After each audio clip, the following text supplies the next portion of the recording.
Husband put head in gas oven, home life happy? No. Belgravia, overseas bank clerk, absconds with fortune. How much is this fortune? £90,000. No. That's a king's ransom, Poirot. When it is used to ransom a king, it becomes interesting to Poirot. Missed typist of 21. Where is Edna Field? Oh, no. There's good stuff here, Poirot. Mysterious suicide, absconding bank clerk, missing typist. Yes, but I am not greatly attracted to any of them, mon ami. I have many affairs of importance of my own to attend to. Such as? My wardrobe, Hastings. If I mistake not, there is on my new grey suit the spot of grease. You have noticed it, perhaps, eh? No. No? Well, it's only the one spot, you understand, but it is sufficient to trouble me. Then there's my winter overcoat. I must lay him aside in the powder of Keating's. Eh? And I think... Yes, I think the moment is ripe for the trimming of the moustache. Also the pomading. There's a lady to see you, Mr. Poirot. A lady? A client. Her name's Mrs. Todd. Unless the affair is one of national importance, I touch it not. I couldn't say, sir. Shall I ask her? Yeah, no, Miss Lemon. Show Mrs. Todd in. We shall judge for ourselves, eh, Hastings? Oh, yes, yes. Mrs. Todd. Doesn't sound as if she's nationally important. Mind you, I knew a Mrs. Jones once who was master of hounds with the Mid-Rutland. Yes. No, that's all. Funny woman. Mrs. Todd, sir. Thank you. Oh, are you Mr. Poirot? I am Hercule Poirot? Yes, madam. Oh, you're not a bit how I thought you'd be. Did you pay for that bit in the paper saying what a clever detective you were, or did they put it in themselves? Madame. Oh, I'm sorry, I'm sure. But you know what newspapers are like nowadays. Nothing but puff. But no offence taken, I hope. I'll tell you what I want you to do for me. I want you to find my cook. I fear you are making a mistake, madame. Hercule Poirot is a private detective. I know that. Haven't I just told you I want you to find my cook for me? Walked out of the house on Wednesday without so much as by your leave and never came back. I am sorry, madame, but I do not touch that particular kind of business. I wish you good day. So that's it, is it? Too proud, eh? Only deal with government secrets and countesses' jewels? Well, let me tell you, Mr. High and Mighty Poirot, a good cook's a good cook.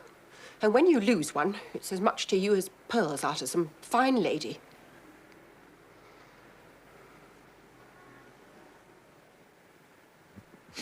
Madame, you are in the right and I am in the wrong. Your remarks are just and intelligent. This case will be a novelty, Hastings. Never before have we hunted a missing domestique. Truly, here is the problem of national importance. En avant. Where do you reside, Mrs. Todd? 88 Prince Albert Road, Clapham.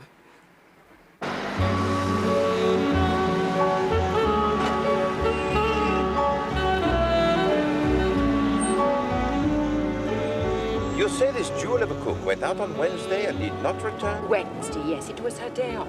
The day before yesterday. Has it occurred to you, madame, that she might have met with some accident? Have you inquired at the hospital? That's exactly what I thought yesterday. But this morning, if you please, she sent for her box. What box? Her box.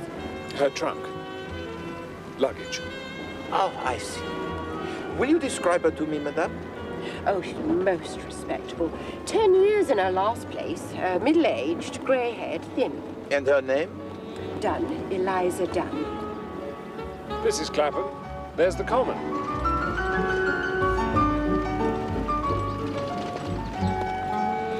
Charming. You had no disagreement with her on Wednesday, madame? No, that's what makes it all so queer. How many servants do you keep? 2. Miss Dunn and the house parlourmaid, Annie. There we are. There's 88. All right, driver.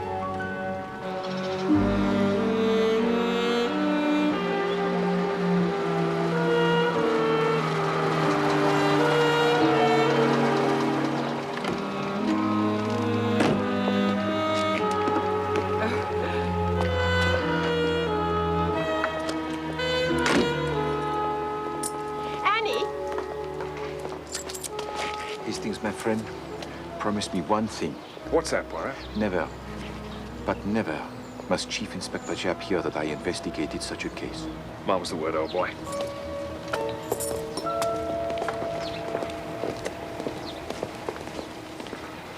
Now, Annie, this gentleman's a detective. He wants to ask you a few questions. Here we are, sir. Voyons, Mademoiselle Annie. Sit yourself. Thank you, sir.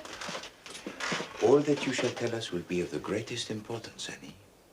You alone can shed any light on the case. Without you, I can do nothing. Oh, sir, I'm sure I'll tell you anything I can, sir. That is good. Now, first of all, what is your own idea? You are a girl of remarkable intelligence that can be seen at once. But this is a queer thing, eh? What is your own explanation of Eliza's disappearance? White slavers, sir. I've said so all along, sir. Only no one will listen. Cook was always warning me against them. Don't you go sniffing no scent nor eating no sweets, no matter how gentlemanly the fellow. This is something we had not thought of, Hastings. No. Right. Good heavens.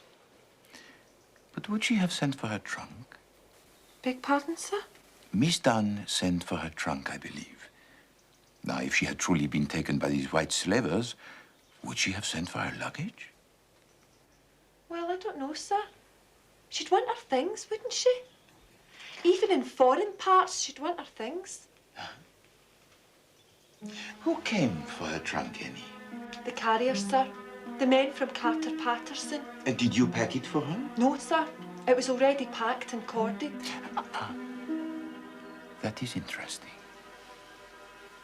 That shows that when she left the house on Wednesday, already she determined not to return. You see that, do you not? Oh, I'd never thought of that. No. Tell me now, Annie. What was the very last thing Eliza said to you before she went out? She said, if there's any stewed peaches left over from the dining room, we'll have them for supper. And a bit of bacon and fried potatoes. Mad over stewed peaches, she was. I shouldn't wonder if that wasn't the way they got her. Got her. The white slavers. Ah, the stewed peaches. Quite. Thank you very much, Annie. You have been most helpful.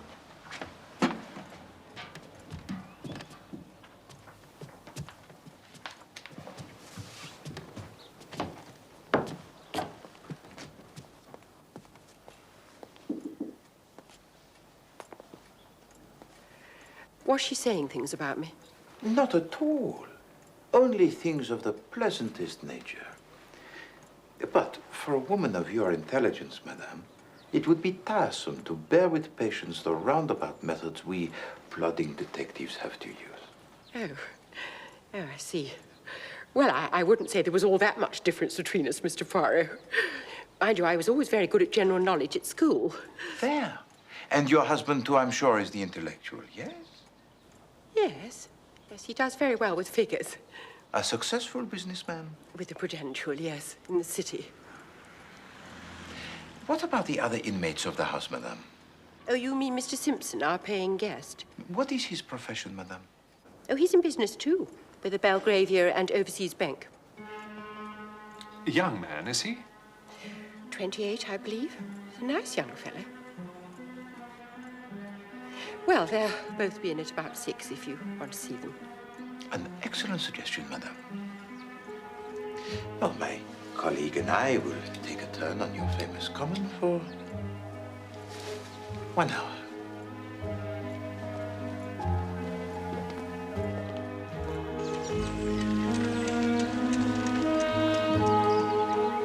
It's a curious coincidence that the paying guest Simpson works in the same bank as the absconding clerk.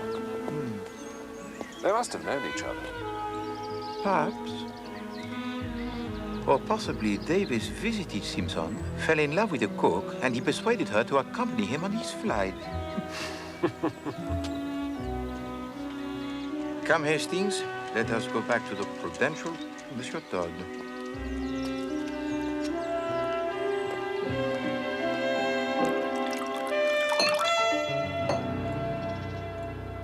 I've heard of you, Mr. Poirot, haven't I? It's possible, Monsieur Todd. Oh, yes.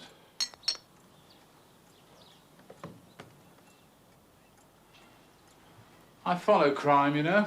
Indeed. Well, perhaps you have some theories about the disappearance of your cook. Theories? No. It's hardly a crime, is it? Good cook, though. And economical. I'm very hot on economy. Admirable. Now, we would like to have a few words with your Mr. Simpson, if that's possible. Another one after that. Thank you. Just off the next landing.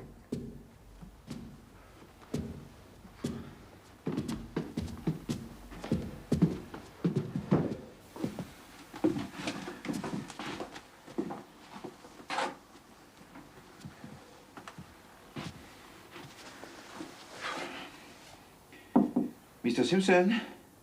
Hold on.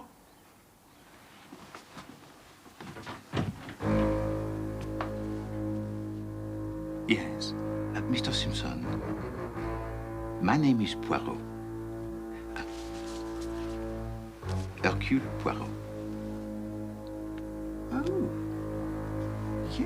yes. May we have a moment of your so valuable time? Certainly. Come in. Thank you.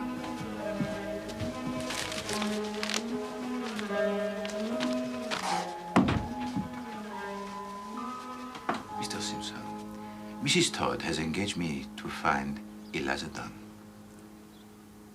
the cook. Oh? Where is she? Well, that is what we do not know, monsieur. You know her, of course. Well, I must have met her, I suppose. Well, it would seem that Miss Dunn has not been seen since Wednesday. Did you see her on that day? I don't think so. I don't know. You were at work as usual on Wednesday? Yes? Well, thank you, Mr. Simpson. It was most kind of you to spare us the time.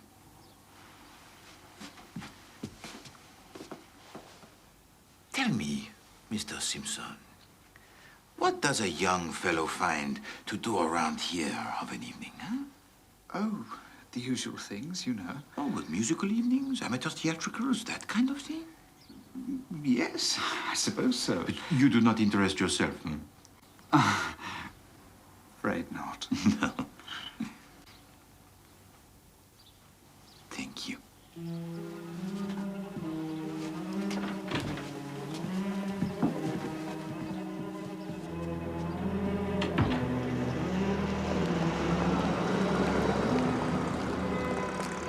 I think that husband's got something to do with it.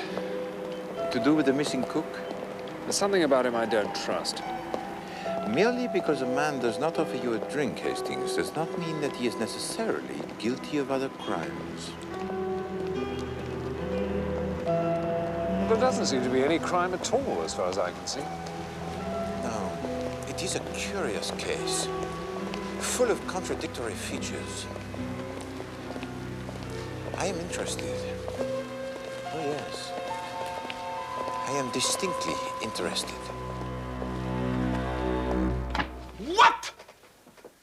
What? How does she dare? What is it? As a favor, as a great favor, I agree to investigate this two-penny, half-penny affair. What is it, old chap? Read it! Read it!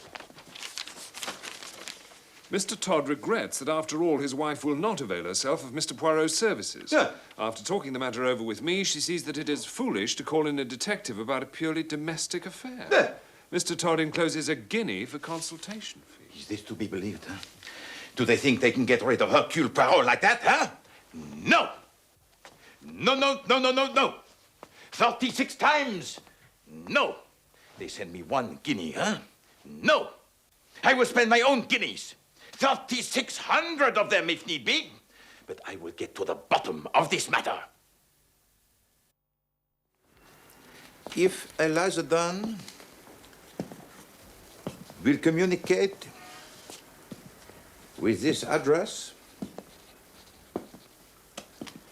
she will hear something to her profit. Advantage. Yes? Yes. Good. You have that, Miss Lemon? Yes, Mr. Poirot. Put it in all the papers you can think of. She won't read the Times, I shouldn't think. No, my dear Miss Lemon, perhaps she will not. But perhaps her new employers will. Now run along, Miss Lemon. Vite, vite.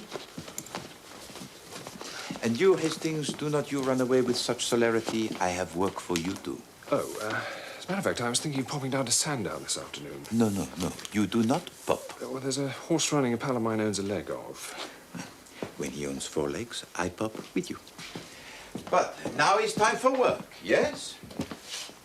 I want you to telephone all the domestic agencies you can find and see if they have found Miss Eliza Dunn a new post. As for me, I pop to the City of London.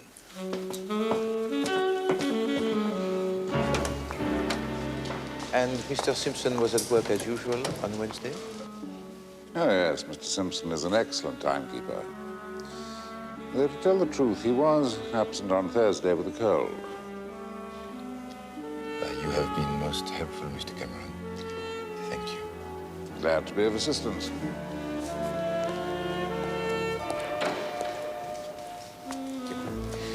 It is an unfortunate occurrence, this business of Davis absconding. Oh, you read about that, did you? Well, one could scarcely miss it.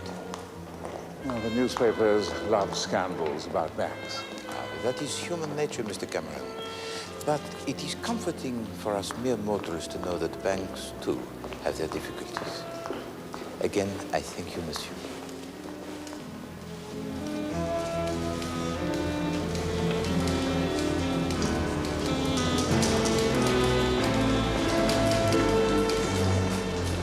Chief Inspector Jack, I wonder if I might ask you a few questions.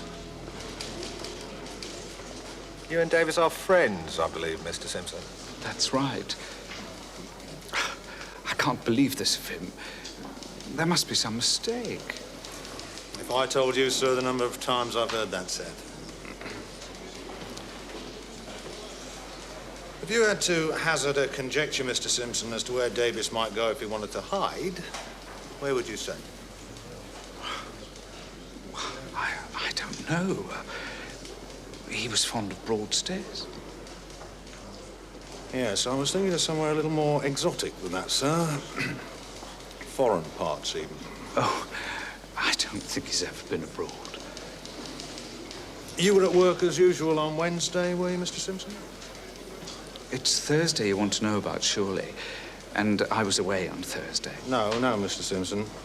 Although the bonds were found to be missing on Thursday, we believe that they must have been removed from the bank on Wednesday. I was here all day Wednesday. What's up? That man.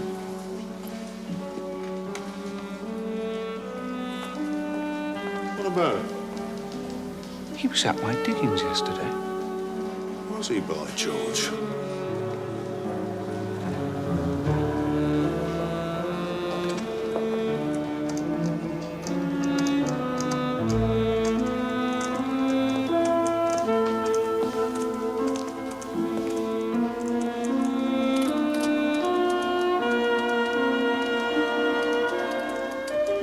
Ah, my dear Chief Inspector Jean. After the reward, eh, Poirot? Oh, no. No, I am engaged on quite a different case. And what would this different case be, then? Ah, well, now, there is such a thing as client confidentiality, Chief Inspector. Let me just say that this case I am engaged on is of national importance. Well, I'm glad to hear it, Poirot. Someone was trying to tell me you'd gone into the missing domestics business.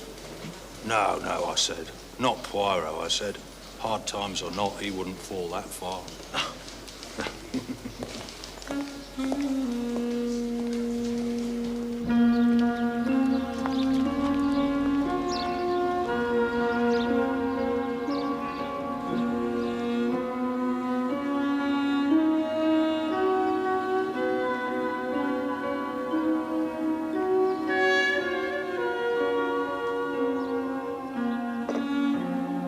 No word from Eliza Dunn, Miss Lemon. No, Mr. Poirot.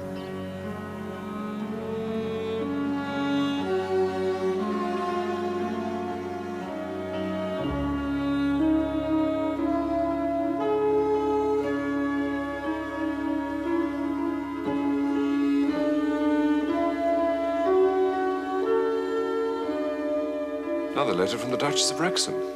No. She sounds desperate. No.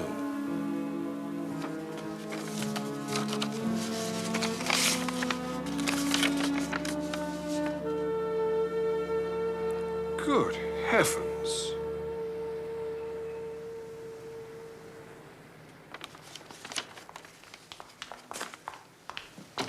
Mr. Poirot, Mr. Poirot. Yes, Miss Lemon, yes. There's a letter, sir. A letter from Eliza Dunn. There! Did I not tell you, Hastings? And you try to waste Poirot's time with the duchesses. Well, eh? I only thought... You must learn, my friend, the patience. Read it to us, Miss Lemon. Dear sir or madam, ref your ad in the paper. I already got my legacy, if there's some mistake. Yours truly, Eliza Dunn, miss. P.S. Thanks all the same for your trouble. What does she mean, legacy? We must talk to this woman at Fell Cottage, Amdale, Keswick. Keswick? That's Keswick, Mr. Poirot, in the Lake District. Ah, are there trains to this place? Oh, yes. Bon. Come, Hastings. We have a train to catch. But...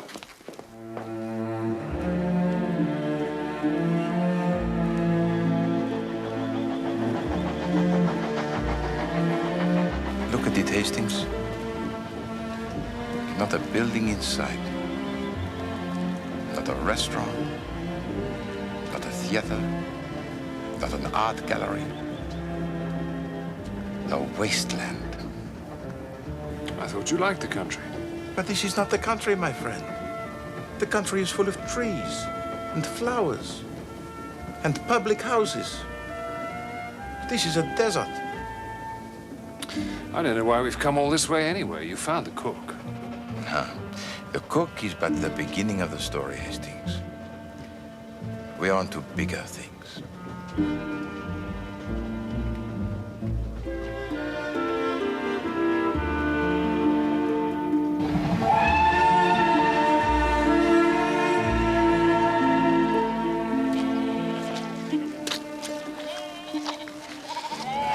Look at that, Poirot.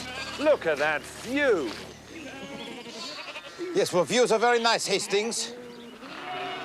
But they should be painted for us so that we may study them in the warmth and comfort of our own homes. That is why we pay the artist for exposing himself to these conditions on our behalf. What do you mean conditions? It's a wonderful day. Just fill your lungs with that air. No, my poor friend. This sort of air is intended for birds and little furry things. The lungs of Hercule Poirot demand something more substantial. The good air of the town. Fell Cottage, I perceive.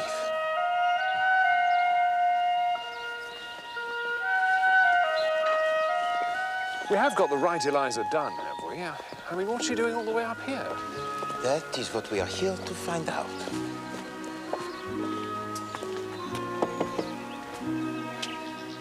Wonderful position. If you are rock is wonderful. Yes? Miss Eliza Dunn, Yes. Formerly in the employ of Mrs. Ernestine Todd at 88 Prince Albert Road, Clapham. That's right. I am Hercule Poirot, Miss Dunn. Well, you were kind enough to answer my newspaper advertisement. Oh, yes. Well, like I said in my letter, sir, I've already got my legacy. Miss Dunn, may we be permitted to come into the house for a moment? I'm sure your employer will not object. No, she won't mind. Come in. Thank you. Come in.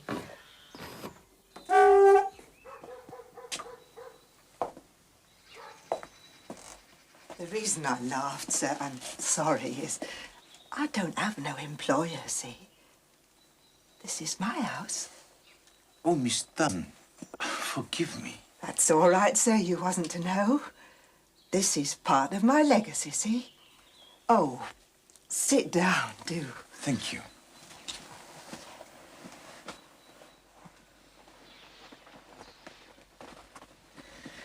Now, Miss Dunn, you have mentioned your legacy, but Captain Hastings and I, we know nothing of this.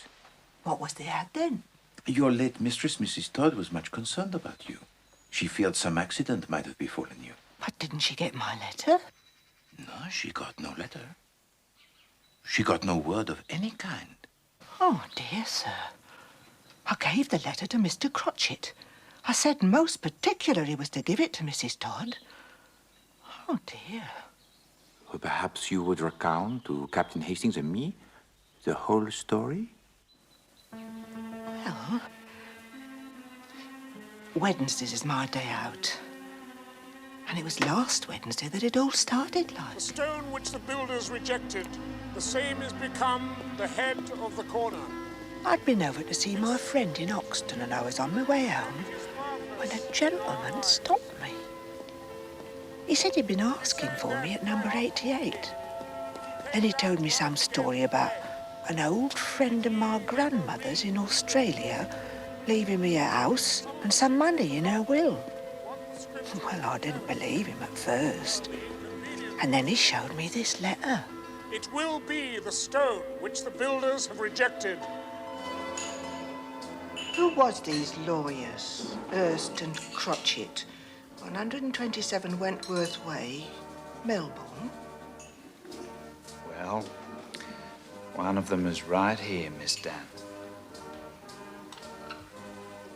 Benjamin Crotchet, attorney at law. I hope that allays your very understandable fears. Oh, yes, indeed, sir. I didn't mean to doubt you. Now, Miss Dunn, to business. I do have to tell you that the house is in Chiswick. Ah, that's just over by Acton, isn't it, sir? No, Miss Dunn, it's in the north of England, near Carlisle. Oh, my good God. But before we confront that particular difficulty, there is one other stipulation that we should get out of the way. Whatever's that, sir? Well, it's of no importance as it doesn't apply in this case, thank heaven. It's just a stipulation that you should not be in domestic service. Oh. Whatever's the matter, Miss Dunn? I'm a cook, sir. Didn't they tell you at the house? My dear Miss Dunn, I had no idea.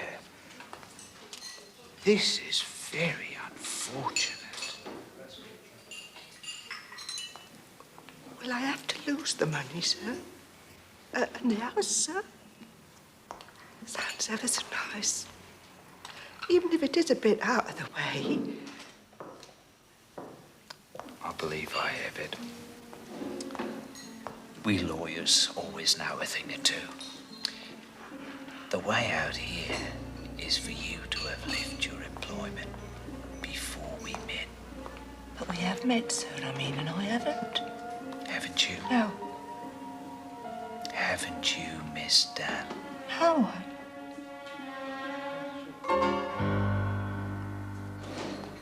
Oh, I see. Yes. You left your employment this morning, did you not, before we met? Yes. I remember now. I did, as a matter of fact. There. Now, it is imperative imperative that you take possession of the house by noon tomorrow. In order to do that, you must catch the night train from King's Cross. Oh. Go along, Miss Tutt. I can advance you £10 or so for the fare, and you can write a note to your employer at the station, which I shall personally deliver for you and explain everything. And was everything as Mr. Crotchet had said? Oh, yes, and more, sir. Now, what about your luggage? All the things you had left at 88 Prince Albert Road. Oh, well, Mr. Crotchet sent them on, like he said he would, but it was all done up in brown paper, like. I don't know. I suppose Mrs. Todd was angry with me and grudged me my bit of luck and wouldn't let him have my box. But Annie said the trunk was... Later, my friend. Later. But there, you said she never got my letter. Hmm? Well, I can't say as I blame her. I see. Well, thank you, mademoiselle. Oh. There had been, as you say, a little muddle about your trunk, which I will straighten out with Mrs. Todd, if you will permit. Oh, thank you very much, sir. Come, Hastings. We must return to London with all possible speed.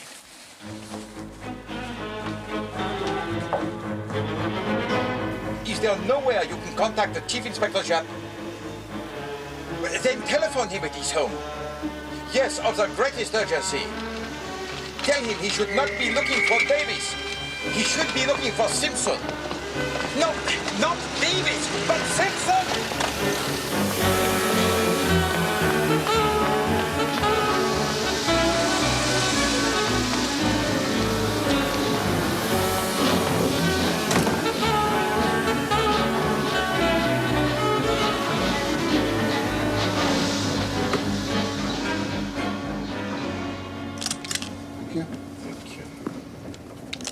Thank you very much. Why should Japp want Simpson all of a sudden? What's Simpson supposed to have done? Hastings, my friend, the little grey cells are not working today, huh? They take a little vacances, huh? It's to do with this Eliza, isn't it? No. We have moved beyond the petty sphere of cooks from Clapham, Hastings. Then it's something to do with this Australian fellow. There is no Australian fellow. Yes, there is. She told us about him. Do you remember when we interviewed Simpson? Interviewed Simpson? No. In his little room at the house in Clapham. Oh, right, the lodger, yes. Do you remember I asked him if he took an interest in amateur theatricals? Yes, I do, as a matter of fact. Why do you think I asked him that? Why? Well, making conversation, I suppose. I asked him that because he had recently been wearing a false beard. He had a tiny trace of gum arabic in his, what do you call it here? Sideburn. Sideburn, yes. Do you see? Oh, right, yes. Bon.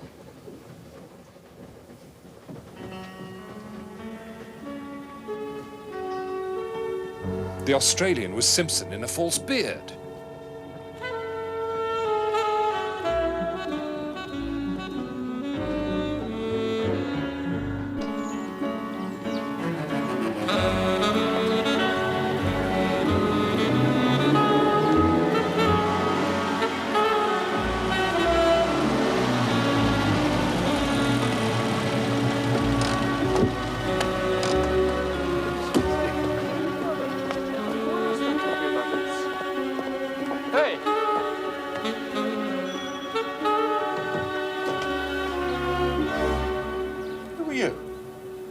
I am Hercule Poirot.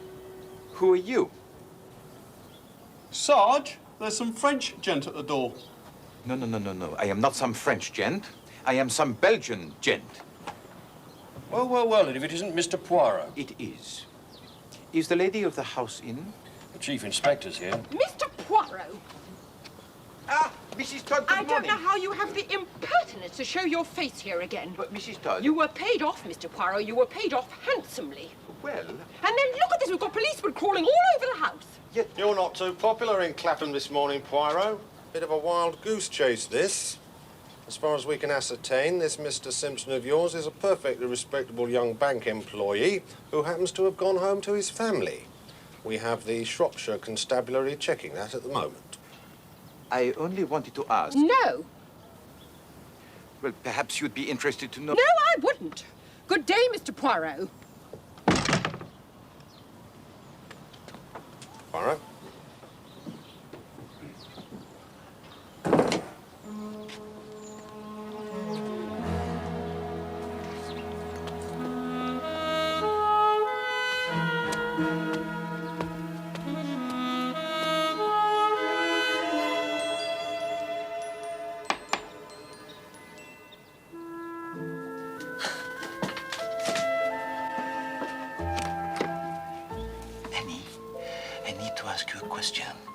Can you help me?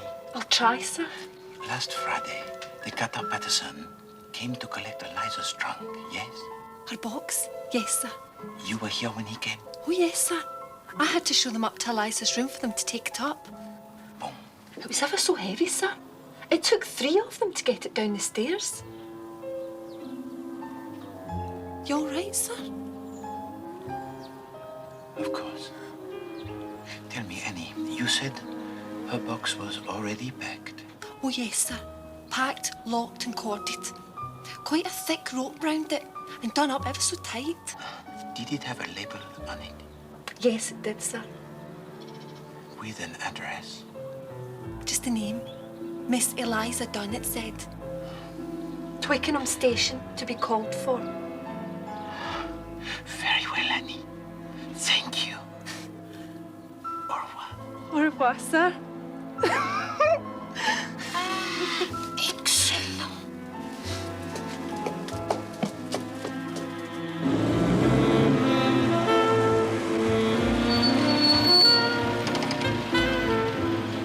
Then why would Crotchet want to perpetrate such an elaborate hoax? Ah, that is a very good question, Hastings. But Eliza Dunn has got her house. I shall be surprised if she finds she has more than a 6 months lease. So what did Crotchet want? Crotchet? Well, Simpson then, pretending to be Crotchet. He wanted something that Eliza Dunn had. Money, the Australian legacy. He wanted a battered old tin trunk. Her trunk? There's nothing in it. But he could buy a trunk. Oh, but he did not want a new trunk, mon ami. He wanted a trunk of pedigree, a trunk of assured respectability. Now, look here, Poirot. What would Simpson want an old trunk for? To put the body in, of course.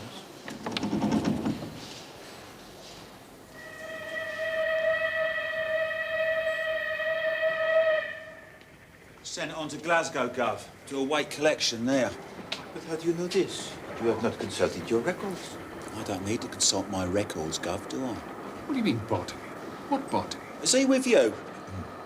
Whose body? I mean to say, there's going to be bodies all over the place. Doucement, Hastings. All will be revealed to you. Can we get on with the business in hand? By all means. I saw to it myself, didn't I? Yesterday morning. Some cove with a beard. Crotchet? You spoke to this man? Of course I spoke to him. Did he give a name? Nah. He just said this Eliza Dunn was his aunt, and she wanted the trunk sent on to Glasgow. And it's gone? You have sent it?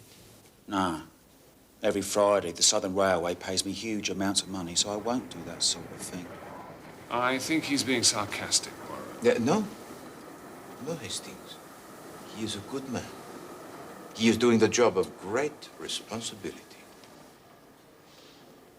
Thank you, monsieur. I'll tell you one thing now.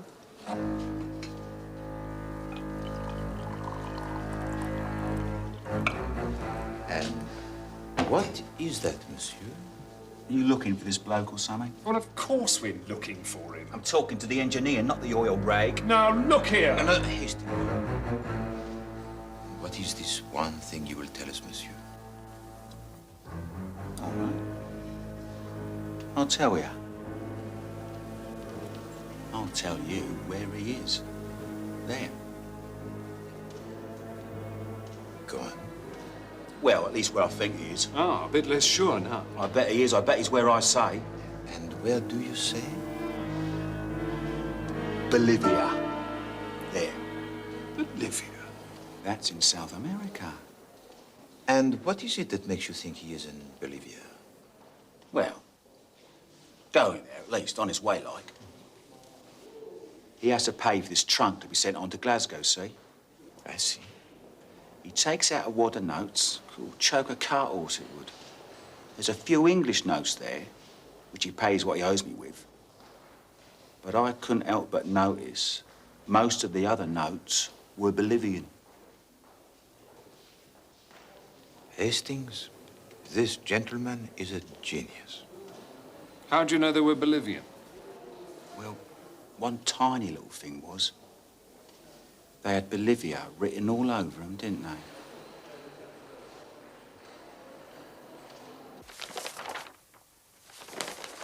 Here we are, this week's savings.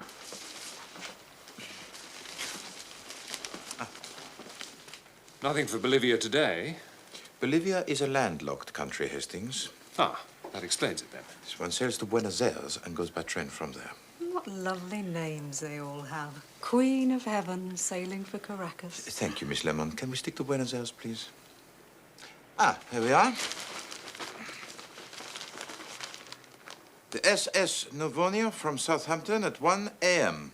Well, let's go then.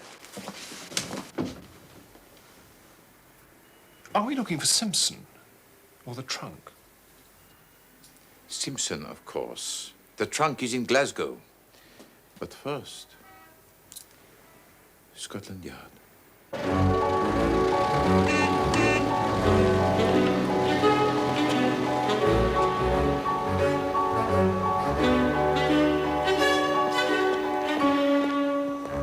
And of course, you see some sinister point in all this Arthur Simpson's activities.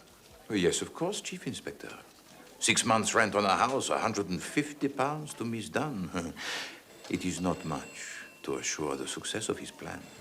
And this famous plan is? I mean, we've heard a lot about it, Mr. Poirot, and I'm sure it's been very entertaining, but... We are wasting time, Chief Inspector. Go on, then.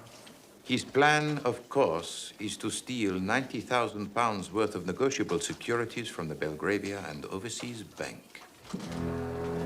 No, that's Davis.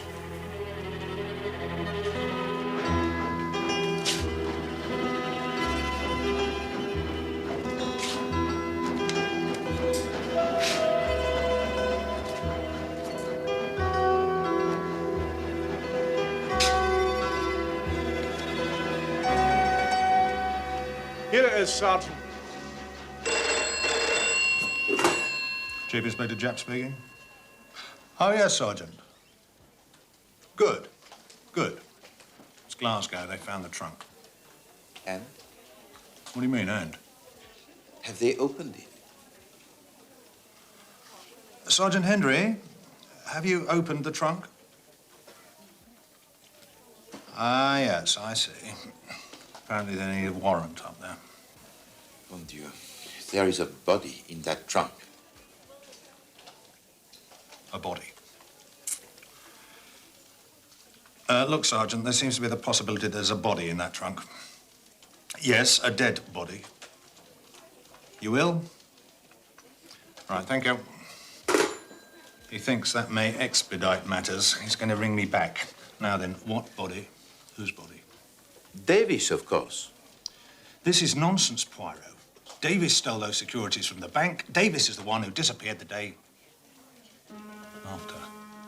Precisely. You think what Simpson wanted you to think. Listen, Chief Inspector. On Wednesday, Simpson, disguised, decoys away the cook. Now, he has already removed the securities from the bank, but knows that this will not be discovered until Thursday afternoon. Now, he does not go to the bank on Thursday. Instead, he lies in wait for Davis when he comes out to lunch and asks him to come to Clapham with him. Now, it is the maid's day out. Mrs. Todd is at the shops. There is no one in the house. Simpson kills Davis.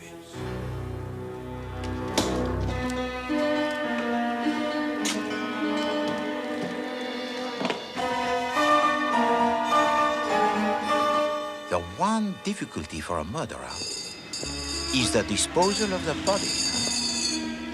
And that is why Simpson wanted the trunk of Miss Eliza Dunn.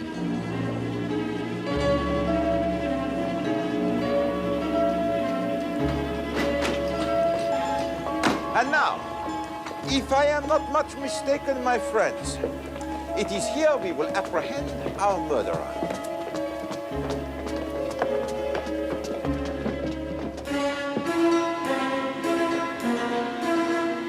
Have I got something wrong, Chief Inspector? No, no, Poirot. Can't be right every time.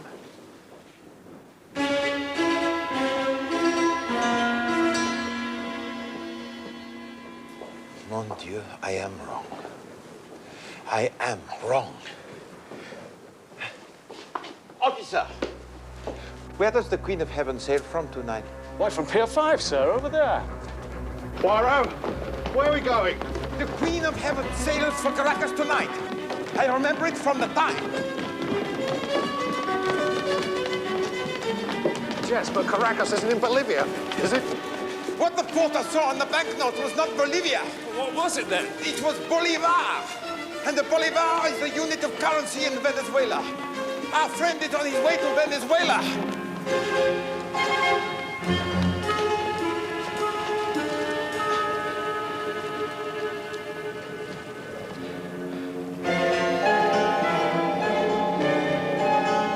Simpson!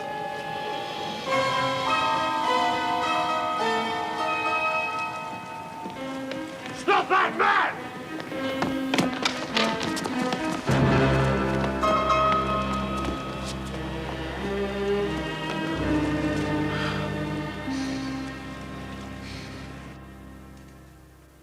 No, Miss Lemon, to the left. At least 1 centimeter to the left. That's better.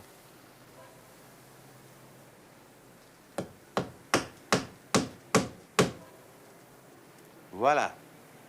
Is there nothing to which Hercule Poirot cannot turn his finger? Hand.